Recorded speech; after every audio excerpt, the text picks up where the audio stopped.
Now, were you surprised at the reaction on Kickstarter, or is that pretty much what you expected? I was not surprised. When he told me he was going to do it, I thought, yeah, okay. You know, half of me said, you know, we don't own Star Trek, so, you know, we don't, you know, that's the only drag about it is you can't just go out and do what you want with it. It's you know, we're tied to CBS with it, so. The other half of me said, yeah, but you'll raise the money. And that's exactly what he was thinking, is we can actually shoot it because we'll have the money, you know. Does the Gene Roddenberry estate approve Star Trek Renegades, or? No, it has nothing to do with the Roddenberry estate. It has to do with Paramount CBS.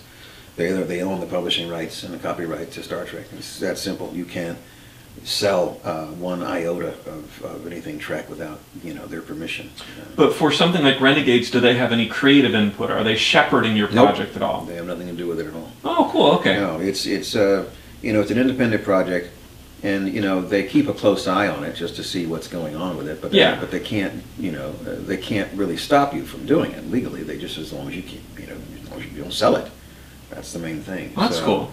So we would rather work with them, sure, in this event and try to make this thing happen than try to go to fight them, as it were. Right. Yeah. Well, I'm sure I mean, I can't imagine them not wanting you to succeed.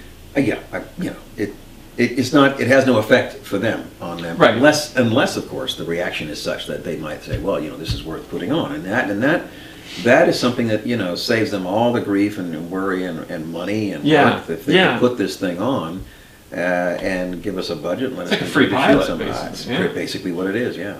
With J.J. Abrams rebooting the Star Trek universe, do you know if Paramount has explicitly decided to never revisit the existing universe? They haven't been interested, and they have been pitched. There's at least 12 projects floating around for series, and everybody has been knocking on their door since Voyager went off the air.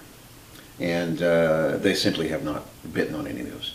And whoever's in charge has simply said, you know, we're not interested in doing them. There are economic reasons for that.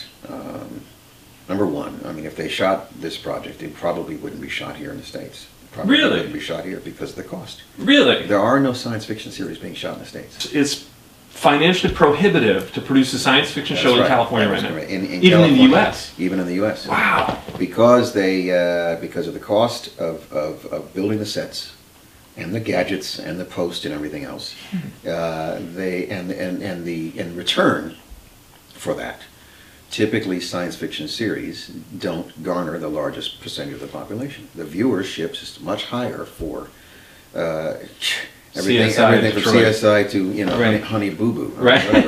And that's a fact.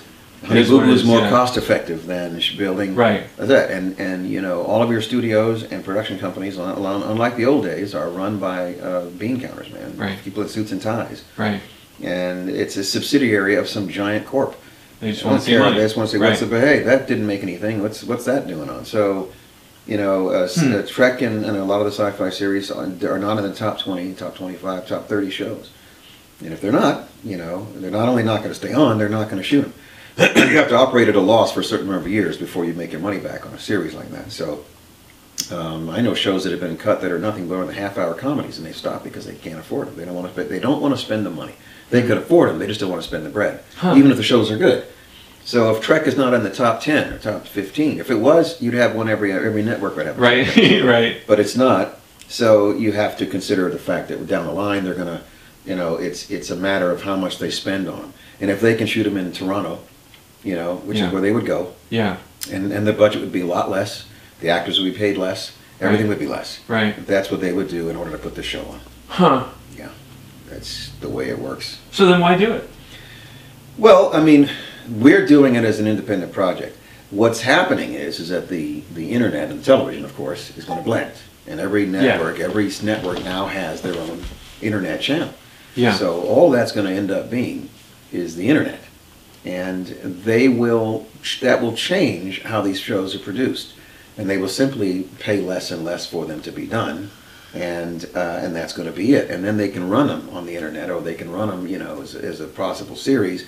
It's just like I said, if they shot them out of the country, they could still shoot them and they could still put them on. They could still, you know, do pretty well over time because it has a very large fan. It has a loyal fan base. I'm going to say large. It's a loyal fan base. Yeah.